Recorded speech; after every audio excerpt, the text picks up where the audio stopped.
les générations d'aujourd'hui là, leur responsabilité, c'est d'arracher l'Afrique à tous ceux qui sont venus, n'est-ce pas, à l'époque, qui ont fait une mainmise sur l'Afrique aujourd'hui et qui continuent de vouloir travailler dans cette pensée de l'Afrique maîtrisée par l'impérialisme occidental. Leur responsabilité aujourd'hui, c'est de réussir à récupérer l'Afrique. Ça permettra de terminer le combat de Houphouët-Boigny et ça permettra de terminer le combat de nous autres qui nous sommes battus pour la démocratie. Mais c'est leur responsabilité aujourd'hui. Bonjour Brut, je suis Simone Yves-Gbagbo, présidente du mouvement des générations capables, MGC. Doit-on d'ailleurs encore dire Gbagbo maintenant que vous êtes divorcé? Bon, je suis divorcé, c'est vrai, mais je garde Gbagbo parce que depuis 50 ans, c'est le nom que j'ai porté et donc ne me dérange pas. Les électeurs m'identifient déjà avec ce nom-là. Toutes les personnes qui me connaissent en Côte d'Ivoire comme à l'étranger m'identifient sous ce nom-là. Donc, c'est commode de le garder. Vous êtes candidate à l'élection présidentielle. Qu'est-ce qui vous anime encore à 75 ans? Vous savez, depuis ma toute jeunesse, j'avais un idéal, une vision que je voulais voir réalisée dans la Côte d'Ivoire. Et j'ai investi plusieurs années de ma vie à la réalisation de cette vision-là, et ce n'est pas encore achevé. Cette vision-là, c'est de bâtir avec les Ivoiriens une Côte d'Ivoire prospère, une Côte d'Ivoire peuplée d'hommes et de femmes qui sont remplis d'esprit de transformation pour que l'économie, la politique, la sécurité de l'Afrique nous reviennent et que nous en soyons les responsables, les décisionnaires. Bien, tout cela, ce n'est pas encore achevé. Vous serez une présidente panafricaniste? Panafricaniste, oui, parce que les défis de l'Afrique ne se résoudront pas s'il n'y a pas une vraie intégration de cette Afrique-là. À ce titre-là, oui, je suis panafricaniste. Il y a beaucoup de possibilités qui existent à l'intérieur des nations, à l'intérieur de la Côte d'Ivoire, par exemple, et il faut pouvoir également mettre en exergue et valoriser toutes ces capacités-là. Les premières générations, les générations d'Houphouët, se sont battues pour l'indépendance de la Côte d'Ivoire, de l'Afrique. Mais cette indépendance, elle a été acquise, mais elle n'est pas totale. Il y a encore du travail à faire pour que nous ayons vraiment l'indépendance. Si en octobre vous êtes élue présidente, quelles seraient vos premières mesures? Quels seraient vos premiers choix forts? Oula! Vous savez, on a eu un gros problème ici. Une grande division, malheureusement, qui a désuni tout ce peuple-là. Et de mon point de vue, les premières activités, c'est de réussir à réconcilier ce peuple-là pour le mettre au travail pour la nation. Il faut parler avec le peuple d'une part, il faut également prendre en compte tout ce qu'il y a eu comme préjudice dans cette nation et essayer d'indemniser ceux qui doivent être indemnisés, de restaurer ce qui doit être restauré, de ramener aux uns aux autres ce qui est de leur bien et qui leur a été enlevé d'une manière ou d'une autre, et puis de réinstaller la démocratie et la justice dans ce pays. Vous avez le sentiment qu'il n'y a plus de démocratie, plus de justice? Il n'y a pas de démocratie dans ce pays. Il n'y a pas de justice non plus pour le moment dans ce pays. Il y a un gros travail, c'est un gros chantier justement à devenir. Quel bilan vous faites des années Ouattara? Les années Ouattara ont vu des choses qui sont bonnes. Et même insistent sur toutes les infrastructures routières qu'ils ont créées. Je pense que si on a des routes en Côte d'Ivoire, c'est une bonne chose. Vous voyez? Mais la politique et l'économie ivoirienne ne peuvent pas se résumer à la réalisation de routes. Il y a des choses qui sont moins bonnes. Petit à petit, on a vu les Ivoiriens eux-mêmes être vidés de leurs capacités, de leurs possibilités de prise en main de leur nation. Et ça, c'est un gros chantier sur lequel il faudra travailler. Je vous ai entendu plusieurs fois dire, lorsque nous étions au pouvoir, dans les années 2000, vous n'étiez pas présidente, mais première dame. Est-ce que vous avez, malgré tout, la nostalgie du pouvoir? Ça sert à quoi d'avoir la nostalgie du pouvoir? Le pouvoir est un instrument C'est un instrument de travail pour réaliser, n'est-ce pas, la vision que l'on a. Et donc, la question ne se pose pas en termes de nostalgie du pouvoir. Le problème se pose en termes de possibilité, de capacité pour réaliser cette vision-là. On a le sentiment que pour remporter l'élection, il faut s'unir, que vous êtes prête à vous rallier à M. Thiam, je pense à M. Afi. Est-ce que c'est une éventualité pour vous ou alors vous voulez aller jusqu'au bout? Bon, pour l'instant, je vais jusqu'au bout. C'est pour l'instant, c'est à ce niveau que nous en sommes. Mais nous n'avons pas encore discuté, même entre responsables des différents partis, de la politique que nous allons suivre. Mais pour l'instant, là, nous sommes tous ensemble pour combattre, pour obtenir de bonnes réformes pour avoir des élections propres. On a encore du chemin devant pour discuter de savoir est-ce qu'on met quelqu'un devant ou est-ce qu'on attend le deuxième tour pour se mettre ensemble, etc. Ce sont des questions qui n'ont pas encore été abordées. Et vous, quel est l'état de vos relations avec M. Blé Goudet, avec M. Gbagbo? On sait que les deux hommes ne se parlent plus beaucoup. Et vous, est-ce que vous parlez avec ces deux hommes? Je parle avec Blé Goudet. Je parle avec Blé Goudet. Je ne parle pas avec M. Gbagbo, mais bon, ça c'est l'histoire qu'il a bâtie comme ça. Hein. Ce n'est pas question d'animosité ou quoi que ce soit. On peut aller au-delà du passé, au-delà des clivages, selon vous? Oui, on peut, on doit. Récemment, M. Thiam a renoncé à sa nationalité française. Est-ce qu'il l'a fait au bon moment? Est-ce que c'est trop tard, selon vous? Qu'est-ce que vous en pensez? Bon, il l'a fait. C'est déjà quelque chose de positif.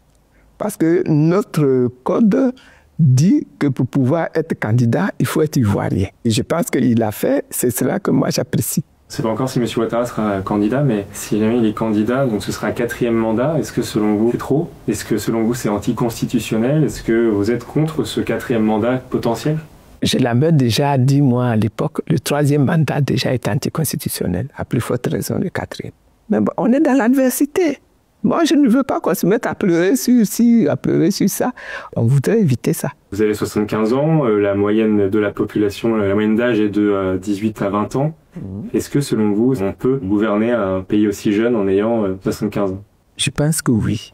Je pense que oui. Je pense que tout dépend du programme qu'on propose aux jeunes. Tout dépend de la place que l'on fait aux jeunes. Tout dépend de la considération qu'on a pour les jeunes, mais je pense qu'on peut le faire. C'est sur la jeunesse qu'il faut miser aujourd'hui en Côte d'Ivoire? Il faut miser sur toutes les générations. Il ne faut pas miser que sur la jeunesse. La jeunesse, elle est en devenir et il faut donc lui donner une grande place pour qu'elle acquiert sa propre capacité d'adulte, d'animateur, de responsable. Il faut le faire. Moi, je suis d'une société traditionnelle où, par vagues successives, on donne le pouvoir aux plus jeunes, avec une responsabilité pour les aînés qui est un peu comme les aînés sont là pour coacher les plus jeunes. Mais les jeunes, pour accéder à cette responsabilité-là, ont une période de formation. Et quand la période de formation est achevée, à ce moment-là, les jeunes prennent le pouvoir, et quand ils prennent le pouvoir, ça va être les responsabilités précises jusqu'à ce qu'ils arrivent au pouvoir d'État. Voilà. Est-ce que vous avez le sentiment, pour revenir un petit peu à 2010, est-ce que vous avez le sentiment d'avoir été volé à l'époque? Ah ben en 2010, on avait gagné les élections, ouais, ça, aujourd'hui tout le monde le dit. En 2010, on avait remporté les élections. En 2010, s'il y a eu vol, c'est un vol organisé par la communauté européenne et par l'Occident, voilà, qui ne voulait pas de Gbagbo Laurent comme président. Est-ce que justement c'est une sorte de revanche aujourd'hui pour vous? À quoi ça sert d'aller dans la revanche? Je le dis tout le temps. Lorsque vous accédez au pouvoir d'État, le pouvoir d'État doit être considéré comme un instrument de travail et non pas une finalité à atteindre. C'est un instrument, tout comme l'argent est un instrument, l'autorité est un instrument, le pouvoir judiciaire est un instrument pour faire avancer la nation, pour faire avancer le développement, la prospérité de la nation. Moi, c'est en ces termes que je pose le problème. Hein. La revanche, c'est un sentiment négatif qui est inutile. Vous parlez de l'Occident. Est-ce que votre rapport à l'Occident aussi sera différent si vous êtes présidente? Est-ce que vous avez envie de couper un peu plus les liens avec certains pays, dont la France? Mon problème, c'est pas de couper les liens. Mon problème, c'est d'aider la France à transformer sa vision et son rapport à l'Afrique. Et je pense que c'est ça le vrai problème de la France. Hein. Comment transformer au niveau de la France même sa vision et son rapport à l'Afrique. Ça se fait, il n'y a aucun problème. Il vous dérange aujourd'hui ce rapport? Ah, il n'est pas bon.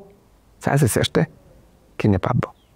C'est un rapport colonialiste, impérialiste, et ils n'ont pas su faire la mue à ce niveau-là. Donc vous avez envie aussi, si vous êtes élu, d'aller chercher d'autres partenaires. On pense à la Russie, par exemple, qui est le partenaire de nouveaux pays en Afrique. Pourquoi est-ce que la Russie est devenue le partenaire de nouveaux pays en Afrique? Parce que les Occidentaux, les Européens, n'ont pas su faire la mue. Quand c'est comme ça qu'ils se positionnent vis-à-vis de vous comme des adversaires, vous êtes obligés de vous organiser un contre-pouvoir. Et c'est à ce niveau-là que vous êtes obligés d'aller chercher ailleurs.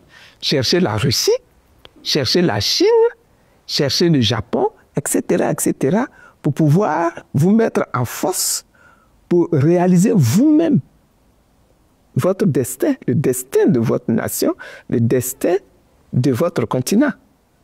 La question n'est pas de dire, moi aujourd'hui, je deviens pro-russe. Ce n'est pas ça la préoccupation, ni des Sénégalais, ni de ceux de l'AES. Ils ne deviennent pas pro-russes. Ils deviennent africains désireux de mener à bien le destin de l'Afrique.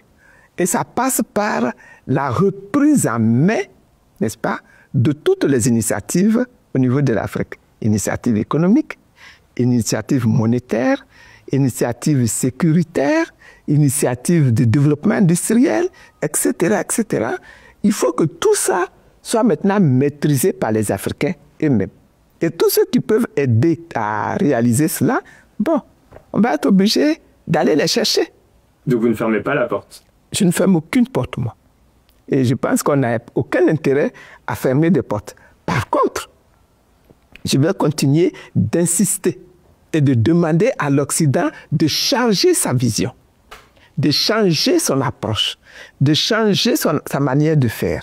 Vous allez voir que s'ils font ça, on va atteindre une terre apaisée où les biens des uns profitent aux autres, où l'intelligence des uns profite aux autres, où les connaissances des uns profitent aux autres, et on pourra ainsi bâtir un monde en paix. Les liens diplomatiques avec justement les pays de l'AES sont distendus. Est-ce que vous avez envie de vous rapprocher de ces pays? Est-ce que pour vous, c'est des partenaires qui sont importants? Est-ce que on peut faire autre chose? Est-ce qu'on peut faire autrement? Le Burkina Faso, c'est la frontière ici, au nord. Le Mali, c'est la frontière ici, au nord. Le Niger, c'est la frontière, au nord. Est-ce qu'on peut se passer de tous ces pays-là, dont en plus les populations sont extrêmement nombreuses dans notre nation ivoirienne? Ce n'est pas possible. Qu'on le veuille ou qu'on ne le veuille pas, on est obligé de trouver un modus vivendi avec ces pays, de collaborer avec ces pays, de travailler avec ces pays, de construire une bonne région apaisée avec ces pays.